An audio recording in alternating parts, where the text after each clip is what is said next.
నేను యాక్చువల్లీ నిజం చెప్పాలంటే గత 3-4 ఏళ్ళుగా బ్యాక్ టు బ్యాక్ అన్నీ కూడా ఫిజికలీ మెంటలీ డ్యామేజింగ్ సినిమాలు.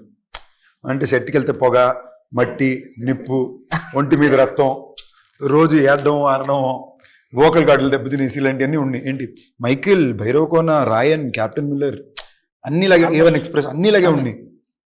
అప్పుడు నాకు లోపల కూడా ఏమనిపించిందంటే భైరవకోనప్పుడు ఎక్కువ థియేటర్కి లేడీస్ వచ్చారు.